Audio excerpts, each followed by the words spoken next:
Hi guys, मैं हूं आकाश और आज हम जानने वाले हैं कि आखिर इंडिया को पाकिस्तान से गंदा कचरा इंपोर्ट करना ही क्यों पड़ता है और आखिर इंडिया में सर्दियों के मौसम पर हाईवे पर इतने ज्यादा कार एक्सीडेंट्स क्यों होते हैं। साथ ही साथ आज आप एक ऐसी चीज भी देखने वाले हैं जो अगर बाई चांस आपकी बॉडी के अंदर चली गई तो आप कभी भी बूढ़े हो ही नहीं सकते। गाइस, आज की वीडियो होने वाली है काफी ज्यादा चटपटी, तो इस वीडियो पर अभी एक लाइक जरूर कीजिएगा। और हाँ, जो लोग बार बार ये पूछ रहे हैं कि 2 मिलियन क्यों नहीं हो रहे, क्या प्रॉब्लम है, भाई डीप डाउन सबको बताऊंगा कि क्या ग्लिच है, क्या प्रॉब्लम है, लेकिन नेक्स्ट वीडियो में, क्योंकि वीडियो ऑलरेडी काफी ज्यादा लंबी है। गाइस, क्या आपको पता है कि नॉर्थ कोरिया एक ऐसी कंट्री है जहां की पुलिस देर रात यानी कि रात 12, 1 या 2 बजे कभी भी दरवाजे को तोड़कर आपके घर के अंदर एंट्री ले सकती है।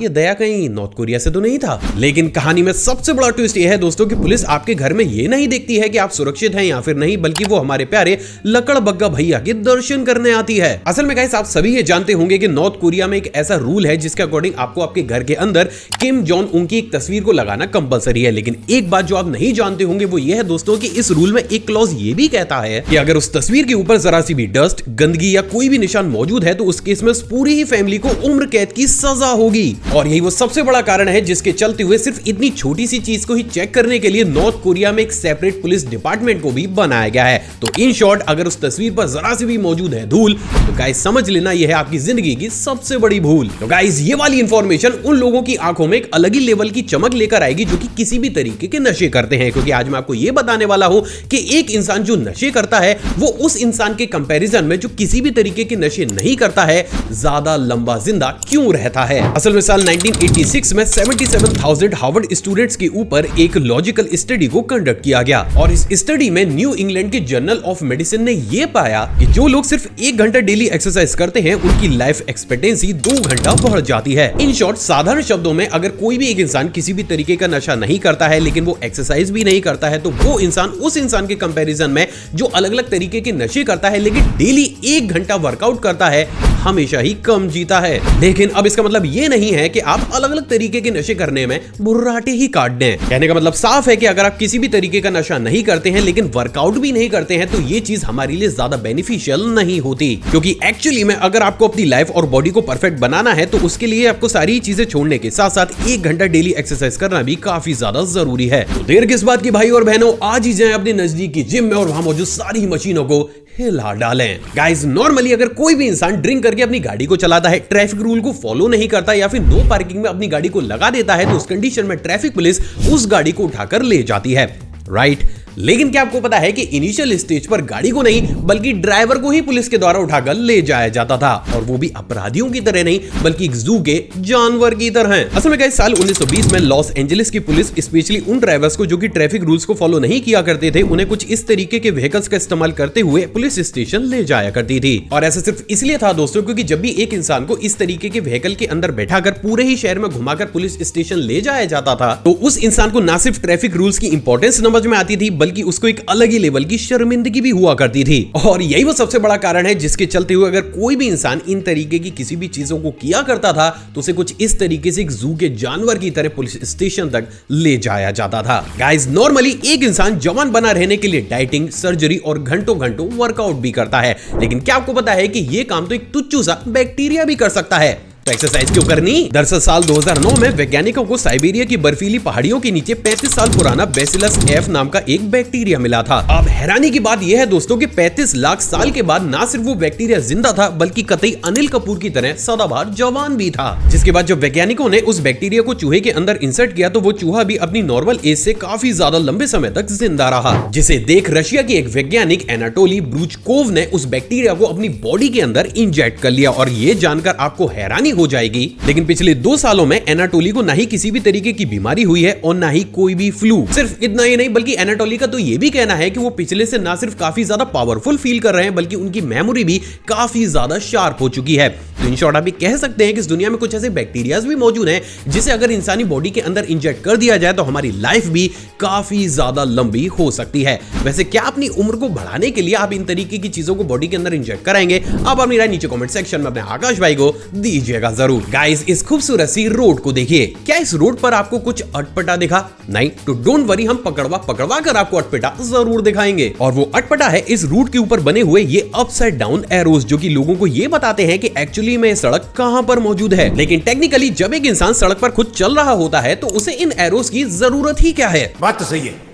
अरे चाचा थोड़ा सा ठहर जाइए क्योंकि बात बिल्कुल भी सही नहीं है। असल में गाइस इस रोड का नाम एलटी रोड है जो कि चाइना की जिंगजियांग प्रोविंस में मौजूद है और नॉर्मली जनवरी और फरवरी में इस इलाके का टेम्परेचर -20 डिग्री से लेकर -30 डिग्री के आसपास होता है। और इस कंडीशन में जब कोई भी व्हीकल इसके ऊपर चलना शुरू करता है तो तेज हवा और कोहरे की वजह से वहां का नजारा कुछ इस तरीके का तिलस्मी हो जाता है, जहां पर सड़क तो छोड़िए अगर आप पैदल खड़े हो गए तो आपको आपके पैर तक नहीं दिखेंगे। और ये वो कारण है जिसके चलते हुए इस सिचुएशन में लोगों को ये अनुमान देने के लिए कि एग्जैक्टली में जमीन पर सड़क कहां मौजूद है, इन तरीके के एरोस को वहां पर लगाया जाता है। तो कौन कौन इस सड़क पर जाकर अपनी गाड़ियों से मस्त बुर्राटे काटने वाला है, जरा नीचे कमेंट सेक्शन में अपने आकाश भाई को बताइएगा जरूर। मैं आ जाऊं क्या?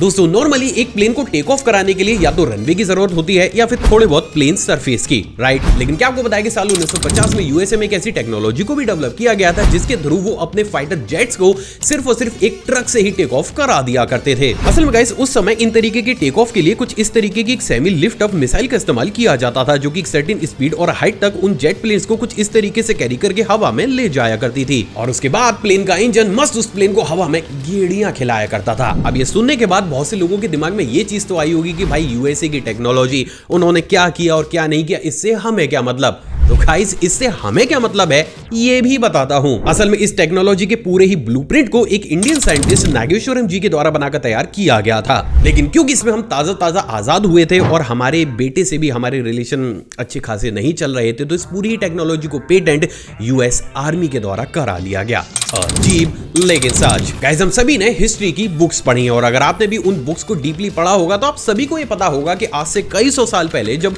हमारे राजा और महाराजा हुआ करते थे तो वो लोग या उनकी सेना भी ना सिर्फ हमारे कंपैरिजन में काफी ज्यादा पावरफुल हुआ करती थी बल्कि उनके डील डॉल भी हमसे काफी ज्यादा बड़ा हुआ करते थे और शायद इसलिए वो जिन तलवारों या जिन अस्त्रों का इस्तेमाल करते हुए लड़ते थे या आज की डेट में उन्हें उठाने में हमारी चीखें तक निकल जाती हैं। तो वही दोस्तों अब अगर इस टाइम से और ज्यादा पीछे जाकर देखा जाए तो अर्थ पर और बड़े बड़े साइज के एनिमल स्पीशीज और यहाँ तक कि ह्यूमन स्पीशीज भी मौजूद थी और इसलिए शायद हमें आज अगर किसी कछुए का पुराना स्केलेटन मिलता है या अलग अलग एनिमल्स के स्केलेटन मिलते हैं तो एज कंपेयर टू आज की वो चीजें उनका साइज पहले काफी ज्यादा मैसिव और बड़ा हुआ करता था। तो फिर आगे ऐसे में ये सवाल तो जरूर खड़ा हो रहा है कि फिर जैसे जैसे टाइम आगे चलता हुआ चला जा रहा है हम ह्यूमंस या फिर एनिमल स्पीशीज का साइज सिकुड़ क्यों रहा है। असल में गाइस जब इस थ्योरी पर अलग अलग यूनिवर्सिटीज में रिसर्च की गई तो सभी यूनिवर्सिटीज एक कॉमन नतीजे पर पहुंची और वो था एयर में ऑक्सीजन का लेवल। असल में आज से हजारों साल पहले अर्थ पर ऑक्सीजन का लेवल आज के कंपैरिजन में काफी ज्यादा हुआ करता था जिसके चलते हुए हर एक एनिमल स्पीशी अपनी बॉडी के अंदर ज्यादा बड़ी क्वांटिटी में ऑक्सीजन को इनहेल करता था और एज अ रिजल्ट सिर्फ इसी ऑक्सीजन की वजह से हमारी मसल्स ग्रोथ और मेंटल एबिलिटी काफी ज्यादा बढ़ जाती थी। तो वहीं दोस्तों अब बात अगर प्रेजेंट डेट की जाए तो यही ऑक्सीजन लेवल 30% से गिरकर 21% के आसपास आ चुका है जिसके चलते हुए हमारा साइज काफी ज्यादा सिकुड़ रहा है। एंड मोर ओवर अगर आज की डेट में फिर से दोबारा 30% इस ऑक्सीजन लेवल को कर दिया जाए तो आप भी जानकर हिल जाएंगे। लेकिन जो छोटे छोटे स्पाइडर्स और कॉकरोचेस हमें देखने को मिलते हैं उनका साइज एक बड़े ईगल के बराबर हो जाएगा और शायद ये भी वो सबसे बड़ा कारण है जिसके चलते हुए अब अगर बात साल 2050 या उससे आगे आने वाले समय की जाए तो हमारी आगे आने वाली जनरेशन का साइज और स्ट्रेंथ हमसे भी काफी ज्यादा कम होगा। तो moral of the story is हर दिन अपने फोन और लैपटॉप को साइड में पटक कर मॉर्निंग में एटलीस्ट 30 मिनट तक किसी भी पेड़ के नीचे जरूर बैठिएगा। हाँ बस रात में मत बैठना क्योंकि व्यूज के चक्कर में इन प्रैंक वालों के दिमाग में लकवा पड़ गया है, पता नहीं क्या कर दें और हमारी आत्मा हमारे मुंह से बाहर आ जाए। गाइस नॉर्मली भांग का इस्तेमाल किस चीज के लिए किया जाता है ये मैं खुद से नहीं बताऊंगा वरना यूट्यूब इस वीडियो को डाउन कर देगा। लेकिन क्या आपको पता है कि अब प्रेजेंट डेट में भारत के अंदर भांग का इस्तेमाल उस काम के अलावा कपड़े बनाने के लिए भी किया जाएगा। असल में भारत के बहुत से स्टार्टअप प्रेजेंट डेट में भांग के पत्तों से एक्सट्रैक्ट करके एक यूनिक सिल्क को बना रहे हैं जिसका की इस्तेमाल अब नॉर्मल वो कपड़ों को बनाने के लिए कर रहे हैं। इंटरेस्टिंग बात यह है दोस्तों कि भांग के पत्तों से बने हुए ये कपड़े पूरे तरीके से एंटी बैक्टीरियल होंगे यानी इन पर बैक्टीरिया पनपने के चांसेस लगभग ना के बराबर होंगे। सिर्फ इतना ही नहीं बल्कि जितनी भी बार अब इन कपड़ों को धोते हुए चले जाएंगे ये खराब होने की बजाय और ज्यादा सॉफ्ट और शाइनी होते चले जाएंगे और ये वो कारण है जिसके चलते हुए आगे आने वाले समय में आपको हमारे देश भारत में भी बहुत बड़े स्केल पर सिर्फ और सिर्फ भांग के बने हुए कपड़े देखने को जरूर मिलेंगे। हालांकि ये कॉन्सेप्ट नया नहीं है बल्कि पिछले काफी लंबे समय से जो चीन के नेता होते हैं जो चीन की आर्मी होती है वो भी भांग के ही कपड़े पहनते हैं। वो शायद इसलिए विन्नी द पू भांग के नशे में हर देश की सीमा को अपनी कहता रहता है। वो तो शुक्र हो इसने सीमा हैदर को अपना नहीं बोला। समझे? भांग के सस्ते नशे हैं ये। गाइस इस अजीब सी शेप के कैप्सूल को देखिए जिसके ऊपर आपको माइक्रोसॉफ्ट का लोगो बना हुआ भी नजर आएगा, जिसे देख आपके दिमाग में भी क्वेश्चन तो जरूर खड़ा होगा कि आखिर इस अजीब सी चीज के ऊपर माइक्रोसॉफ्ट का लोगो कर ही क्या रहा है। असल में गाइस जितनी भी जायंट डाटा स्टोरेज कंपनीज होती हैं जस्ट लाइक गूगल, माइक्रोसॉफ्ट या फिर मेटा, उन्हें हर दिन हजारों टीबी डेटा को स्टोर करके रखना होता है जो टेक्निकली आपका ही होता है। लेकिन इन तरीके के डेटा सेंटर्स के साथ सबसे बड़ी प्रॉब्लम ये है दोस्तों कि एक तो ये पूरा ही दिन काफी ज्यादा आवाज करते रहते हैं, साथ ही साथ इनको ठंडा करने के लिए भी बहुत बड़े स्केल पर कूलिंग स्टेशंस को लगाना पड़ता है। इसके साथ ही क्योंकि हम इंसानों को भी हर 2-2 मिनट के बाद अपने फोन को स्क्रॉल करने की एक अलग ही लेवल की चुल होती है, तो इनको पावर भी बहुत बड़े स्केल पर दी जाती है। तो इन सब का एक ही सिंपल सॉल्यूशन मिलता है और वो है कि इनको उठाकर पानी में डाल दो। असल में गाइस इसके लिए कुछ इस तरीके के अजीब से एक वाटरप्रूफ कैप्सूल का यूज किया जाता है जिसके अंदर कुछ इस तरीके के इंटरनल स्टोरेज सर्वर्स को इंस्टॉल करके उसे गहरे समुद्र के पानी में डाल दिया जाता है। अब इंटरेस्टिंग बात यह है दोस्तों कि ऐसा करने से एक तो ये नेचुरली ठंडे बने रहते हैं, साथ ही साथ ये नेचुरल डिजास्टर जैसे कि भूकंप या फिर ज्वालामुखी के फटने से भी बच जाते हैं। और सबसे बड़ी चीज, इन्हें चलाने के लिए बिजली देनी भी नहीं पड़ती क्योंकि इनके ऊपर कुछ ऐसी मशीन्स को भी इंस्टॉल किया जाता है जो कि पानी की वेव से ही इलेक्ट्रिसिटी को जनरेट कर लेती हैं। और ये वो सबसे बड़ा कारण है जिसके चलते हुए अक्सर हर एक बड़ी कंट्री में कहीं ना कहीं आपको समुद्र के नीचे कुछ इस तरीके के बड़े अजीब से कैप्सूल देखने को जरूर मिलेंगे। सो फाइनली अब आप बड़ी बड़ी कंपनीज के एक छोटी सी सीक्रेट को भी जरूर जानते हैं। गाइस इस वीडियो क्लिप को देखिए जिसे कि साल 2018 में यूएसए के शिकागो के एयरपोर्ट के नजदीक शूट किया गया था। और पहली बार देखने में मुझे भी ये वीडियो क्लिप आपकी तरह काफी ज्यादा कॉमन लग रही थी, लेकिन जैसे ही आप इस वीडियो क्लिप को स्लो मोशन में देखेंगे आपके दिल, गुर्दे और फेफड़ों से सिर्फ और सिर्फ चीखें ही निकलेंगी। असल में गाइस इस वीडियो क्लिप को जब स्लो मोशन में आप देखेंगे तो आपको ये पता लगेगा कि इस वीडियो क्लिप में इस बोइंग एयरप्लेन के सामने से एक बहुत तेज स्पीड से कोई ऑब्जेक्ट क्रॉस होता है और उसकी ट्रैवलिंग स्पीड इतनी ज्यादा है कि उसके सामने हमारे तगड़ा सा प्लेन भी साइड कैरेक्टर लगता है। अब यहाँ पर थोड़ा सा दिमाग हिला देने वाली बात यह है दोस्तों कि आज तक भी हम इंसान किसी भी इतनी ज्यादा फास्ट ट्रेवल करने वाली चीज को इन्वेंट कर ही नहीं पाए हैं। तो फिर आखिर ऐसे में ये क्या था और एग्जैक्टली यूएसए के अंदर क्या कर रहा था, इसका जवाब हम जैसे साधारण इंसानों के पास तो नहीं है। और कहीं ना कहीं यही चीज इस वीडियो क्लिप को काफी ज्यादा रेयर भी बनाती है। गाइस इस दुनिया में दो चीजें कभी भी सीधी नहीं हो सकती, पहला कुत्ते की दुम और दूसरा चीन के इरादे। वेल अब मैं ऐसा क्यों बोल रहा हूं जरा वो भी सुनिए। असल में गाइस आज से कुछ समय पहले यूएसए, ऑस्ट्रेलिया और स्विट्जरलैंड ने एक साथ ये नोटिस किया कि उनकी कंट्री पर स्पेस से एक बेहद ही मिस्टीरियस सिग्नल बार बार आ रहा है, जिसको कि इन्वेस्टिगेट करने के बाद ये पता चला कि इन सिग्नल्स के पीछे किसी एलियन का नहीं बल्कि हमारे विन्नी द पू का हाथ है। अब आखिर चाइना ये चमन काम क्यों कर रहा है वो समझते हैं। असल में आज से कुछ समय पहले चाइना ने डिवाइन ड्रैगन नाम के एक सीक्रेट मिशन को लॉन्च किया जिसमें उन्होंने एक सीक्रेट शटल को स्पेस में भेजकर उससे 4 अलग अलग सैटेलाइट्स को लॉन्च किया। अब स्ट्रेंज बात यह है दोस्तों कि यही 4 सैटेलाइट्स दुनिया के अलग अलग देशों में इन्हीं तरीके के मिस्टीरियस सिग्नल्स को भेज रही हैं, जिसके चलते हुए कुछ एस्ट्रो एक्सपर्ट्स का यह मानना है कि इन सिग्नल से न सिर्फ चाइना दुनिया भर की एयरलाइंस को ट्रैक कर सकता है बल्कि वो इन सिग्नल्स की मदद से बहुत सी कंट्रीज के एयर डिफेंस मैकेनिज्म और यहां तक कि उन सैटेलाइट्स जो कि किसी भी देश के लिए काफी ज्यादा इंपॉर्टेंट है उन तक को भी डिस्ट्रॉय और हैक कर सकता है। एंड एक्चुअली में अगर चाइना इस चीज को कर रहा है तो ये बात तो हम सभी को पता है कि इसका इंपैक्ट किस कंट्री पर सबसे ज्यादा होगा। गाइज अपने देश भारत की बात कर रहा हूं मैं, और एक्चुअली में थोड़ा सा सीरियस मैटर है। गाइज तो हम सभी जानते हैं कि कैसे हमारे पड़ोसी मुल्क के कुछ चमन चिरांदिया लोग रात में तारों के नीचे से भारत में एंट्री ले लेते हैं। हालांकि उसके बाद उनका सामना हमारे देश की वीर सिपाहियों से हो जाता है, जिसके बाद उनकी पैंट गीली और पीली भी हो जाती है, लेकिन वो बात किसी और दिन करेंगे। क्योंकि गाइज आज मैं आपको ये बताने वाला हूं कि अब अगर किसी भी इंसान ने ये काम कर दिया तो हमारे देश के वीर सिपाहियों से पहले तो हमारे देश की मधुमक्खियों से उसे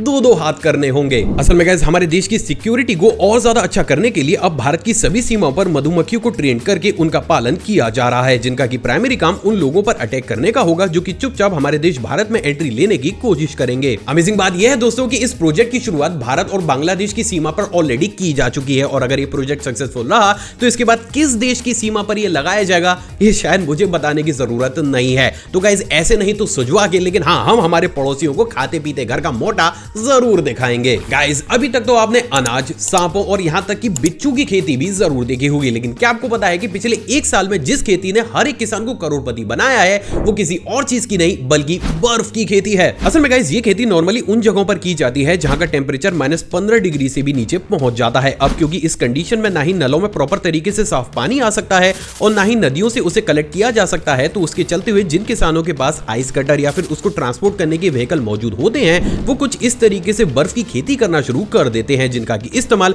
वहां बाकी लोग गर्म करके पानी को कलेक्ट करने के लिए कर लेते हैं। अब इंटरेस्टिंग बात यह है दोस्तों कि इन बर्फ की सिल्लियों को बहुत ऊंचे दाम पर विदेश में एक्सपोर्ट भी किया जाता है, जहां पर कुछ मिनरल वाटर वाली कंपनीज इन तरीके की बर्फ की सिल्लियों को खरीदकर मार्केट में उस पानी को बेच देती हैं जिसमें वो ये कहती हैं कि इन पानियों को नेचुरल बर्फ से ही कलेक्ट किया गया है। लेकिन अब आता है सबसे बड़ा ट्विस्ट, क्योंकि इन तरीके की सिर्फ एक ही बर्फ की सिल्ली को लोग इंडियन करेंसी के हिसाब से लगभग 22,000 रुपए की बेचते हैं, और इसलिए यही खेती हर एक इंसान को एक साल के अंदर ही करोड़पति बना देती है। हालांकि ये खेती हमारे और आपके जैसे साधारण इंसानों के लिए नहीं है, जहां की जमीनों पर लोग सुबह सुबह लोटा लेकर निकल जाते हैं। मतलब हम किस चीज की खेती कर सकते हैं?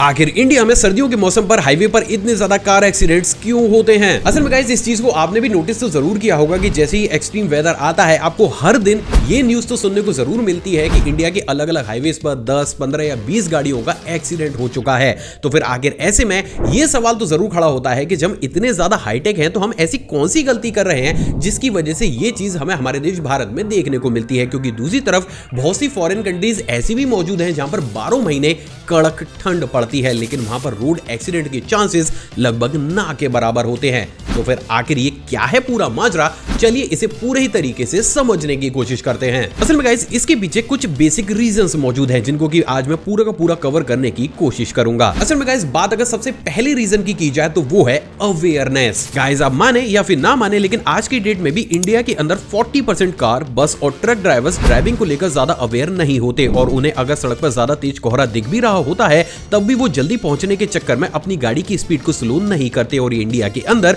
बहुत बड़ा एक्सीडेंट का कारण बनता है। वहीं दोस्तों अब बात अगर दूसरे और मेन कारण की जाए तो वो है हमारी रोड्स का टैकी कम होना। असल में गाइस बात अगर रोड क्वालिटी की जाए तो नो डाउट हम हर दिन बहुत बड़े स्केल पर सुधरते हुए चले जा रहे हैं, लेकिन वहीं बात अगर टेक्नोलॉजी यूजेस की जाए तो इंडिया के अंदर कभी भी हाईवे पर ज्यादा एडवांस टेक्नोलॉजी का इस्तेमाल नहीं किया जाता। फॉर एन एग्जांपल, जब किसी भी फॉरेन कंट्री में तेज फॉग या फिर तेज तूफानी हवाएं चलने लगती हैं और विजिबिलिटी काफी ज्यादा कम हो जाती है, तो वहां पर स्पेशली हर 500 मीटर से लेकर 1 किलोमीटर के बीच बड़े बड़े वार्निंग बोर्ड्स को लगाया जाता है, जिसमें तेज एलईडी लाइट से लोगों को यह वार्न किया जाता है कि आगे विजिबिलिटी बहुत ही ज्यादा कम है और उन्हें इस कंडीशन में अपनी गाड़ी को स्लो चलाना है। इसके साथ ही जगह जगह पर वहां पर स्पीड ट्रैकर्स को भी इंस्टॉल किया जाता है, जिसके चलते हुए अगर तेज ठंड या फिर फॉग में किसी भी कारण से किसी भी रोड पर maximum speed 30 kilometre per hour है और कोई भी ड्राइवर 50 या 60 किलोमीटर पर आवर की स्पीड से गाड़ी चला रहा है तो उसका तुरंत ही चालान काट दिया जाता है। जबकि भारत में ऐसा कुछ भी नहीं होता। सिर्फ इतना ही नहीं बल्कि इस चीज को टैकल करने के लिए विदेश में सड़कों पर एआई पावर्ड ह्यूमन ट्रैकर्स को भी लगाया जाता है, जिनका की प्राइमरी काम चलती हुई गाड़ी के कैमरा के थ्रू ड्राइवर की हरकतों को एनालाइज करने का होता है। और ये सिस्टम इतना ज्यादा सटीक होता है कि बेहद ही आसानी से ये बता सकता है कि ड्राइवर नींद में है, नशे में है या वो सड़क से अलग कहीं और ध्यान तो नहीं दे रहा। और इस कंडीशन में ना सिर्फ उस गाड़ी का चालान कटता है बल्कि रोड पुलिस तुरंत ही उस गाड़ी के पास जाकर उसको रुकवा भी देती है, जिसके चलते हुए ना सिर्फ वो ड्राइवर सेफ रहता है बल्कि आसपास की गाड़ियां भी पूरी तरीके से सेफ बनी रहती हैं। और यही वो कुछ सबसे बड़े कारण है जिसके चलते हुए जहां विदेश में इंडिया से भी ज्यादा ठंड पड़ती है, वहां भी हमें रोड एक्सीडेंट के केसेस इंडिया की कंपैरिजन में लगभग ना के बराबर ही देखने को मिलते हैं। हालांकि हमारी गवर्नमेंट हर वो संभव प्रयास कर रही है जिसकी वजह से इन तरीके के एक्सीडेंट्स डे बाय डे कम हों, लेकिन गाइस इसके लिए हमें अवेयर होना काफी ज्यादा जरूरी है। आखिर इंडिया को पाकिस्तान से गंदा कचरा इंपोर्ट क्यों करना पड़ता है? असल में गाइस भले ये चीज आपको सुनने में काफी ज्यादा अजीब लगे, लेकिन इंडिया हर साल 4300 करोड़ किलोग्राम की गार्बेज को इंपोर्ट करता है, जिसको कि वो पाकिस्तान और 25 अलग अलग कंट्रीज से इंपोर्ट करता है। और ये चीज कितने बड़े स्केल पर होती है इस बात का अंदाजा सिर्फ इसी चीज से लगा सकते हैं कि इकोनॉमिक टाइम्स की एक रिपोर्ट के अनुसार साल 2017 और 2018 में इंडिया ने लगभग 1,21,000 मीट्रिक टन प्लास्टिक वेस्ट को यूएस, यूरोप और मिडिल ईस्ट से ही इंपोर्ट किया था, जिसमें लगभग 55,000 मीट्रिक टन वेस्ट को तो पाकिस्तान और बांग्लादेश से ही इंपोर्ट किया गया था। तो फिर आखिर ऐसे में यह सवाल तो जरूर खड़ा होता है कि फिर आखिर इंडिया इतने बड़े स्केल पर कचरे को अपने यहां पर इंपोर्ट करता ही क्यों है? असल में गाइस इसके पीछे का एकमात्र सबसे बड़ा कारण इंडियन गवर्नमेंट का मुनाफा है। अब आखिर ये सारी चीजें कैसे होती हैं, चलिए वो समझते हैं। असल में गाइस वो कंट्रीज जो फाइनेंशियली काफी ज्यादा स्ट्रांग होती हैं प्लस वो कंट्रीज जो फाइनेंशियली काफी ज्यादा वीक होती हैं, वो सभी हमेशा ही दूसरी कंट्रीज को अपना कचरा बेचने में इंटरेस्टेड रहती हैं। अब ये क्यों होता है वो बताता हूं। असल में जो कंट्रीज फाइनेंशियली काफी ज्यादा स्ट्रांग होती हैं वहां पर प्लास्टिक वेस्ट को रिसाइकिल करने के लिए भी काफी ज्यादा स्ट्रिक्ट लॉज मौजूद होते हैं और वहां की गवर्नमेंट को क्योंकि इस वेस्ट से ज्यादा प्रॉफिट नहीं होता है तो वो उसको रिसाइकिल करने वाली कंपनीज को इस काम के लिए काफी ज्यादा कम रकम देती है। जबकि वो कंपनी अगर उसी कचरे को इंडिया को एक्सपोर्ट कर दे तो इंडियन गवर्नमेंट उनकी खुद की गवर्नमेंट से उन्हें काफी ज्यादा मोटी रकम देती है। और इसलिए वो सभी कंट्रीज जो फाइनेंशियली काफी ज्यादा स्ट्रांग है वो हमेशा ही अपने यहाँ का गंदा कचरा इंडिया को एक्सपोर्ट करने में इंटरेस्टेड रहती है। वहीं दोस्तों अब बात अगर उन कंट्रीज की जाए तो फाइनेंशियली काफी ज्यादा वीक है, तो उन कंट्रीज में इन तरीके के प्लास्टिक वेस्ट को रिसाइकिल करने के लिए ना ही प्लांट्स मौजूद होते हैं और ना ही मशीनरी, जिसके चलते हुए अगर वो इस कचरे को एक्सपोर्ट नहीं करेंगे तो उनके यहाँ की अच्छी खासी जमीन इस कचरे को डंप करने में ही वेस्ट हो जाएगी, जिसके चलते हुए अपनी कंट्री को साफ रखने और उसके बदले में पैसे कमाने के लिए भी फाइनेंशियली कमजोर कंट्रीज भी इंडिया को अपना कचरा एक्सपोर्ट कर देती हैं। तो फिर आखिर ऐसे में ये सवाल तो जरूर खड़ा होता है कि जब ये कचरा इतनी बड़ी परेशानी होती है तो आखिर क्यों इंडिया इतने बड़े स्केल पर इसे इंपोर्ट करता है। असल में गाइस इसके पीछे का एकमात्र कारण है इंडिया के द्वारा इससे बहुत बड़े स्केल पर प्रॉफिट को जनरेट करना, और इस बात का अंदाजा सिर्फ इसी चीज से लगा सकते हैं कि एक रिपोर्ट के अनुसार साल 2025 तक इंडिया इसी वेस्ट से लगभग 1.4 टन्स ऑफ आयरन ओर और लगभग 10 मिलियन टन्स ऑफ स्टील को बना लेगा। सिर्फ इतना ही नहीं बल्कि सिर्फ 1 टन कचरा रिसाइकिल करने से हम लगभग 17 पेड़ों को बचाने के साथ साथ 2.5 barrel oils, 4100 kilowatt energy, 4 cubic metre land space और लगभग 32 लीटर पानी को बना लेते हैं। और ये कहानी सिर्फ यहीं तक ही नहीं थमती, क्योंकि प्रेजेंट डेट में इसी वेस्ट से हम इंडियंस ब्रिक्स बनाने के साथ साथ सड़कों को भी बना रहे हैं और इंडिया ऑलरेडी 1 लाख किलोमीटर लंबी ऐसी सड़क ऑलरेडी बना भी चुका है। और क्या हो गया अगर मैं आपसे बोलूं कि साल 2015 में हमारी इंडियन क्रिकेट टीम ने जिस जर्सी को पहना था उसे भी प्लास्टिक वेस्ट से ही रिसाइकिल करके बनाया गया था। तो moral of the story is हम इस कचरे से ना सिर्फ अपने देश की इकोनॉमी को काफी ज्यादा स्ट्रॉन्ग करते हैं बल्कि इस पूरी ही चेन में हम हजारों लोगों को रोजगार भी देते हैं। और ये वो सबसे बड़ा कारण है जिसके चलते हुए इंडिया इतने बड़े अमाउंट में पाकिस्तान और बाकी की कंट्री से भी कचरे को इंपोर्ट करता है। भैया ये सारी चीजें देखकर कचरा सेठ की मेरी निगाहों में इज्जत बढ़ गई है। आई होप दोस्तों आज का एपिसोड आपको पसंद आया होगा और इसी चीज को मोटिवेट करने के लिए नीचे कमेंट सेक्शन में जय हिंद टाइप जरूर कीजिएगा और सबसे पहला कमेंट मेरा ही होगा। साथ ही साथ अगर आप मुझसे इंटरेक्शन को बढ़ाना चाहते हैं तो नीचे कमेंट सेक्शन में कमेंट कीजिएगा या फिर अगर आप चाहें तो मुझे इंस्टाग्राम पर भी फॉलो कर सकते हैं। मतलब वहाँ भी मैं कुछ ना कुछ शेयर करता ही रहता हूँ अपनी पर्सनल लाइफ को लेके, तो आप चाहें तो वहाँ पे मुझे फॉलो कर सकते हैं। एक और फ्रेश कमाल एपिसोड में आप सभी से दोबारा मुलाकात होगी दोस्तों। जय हिंद। और हाँ, जाने से पहले आप इन वीडियोस को भी चेकआउट जरूर कीजिएगा।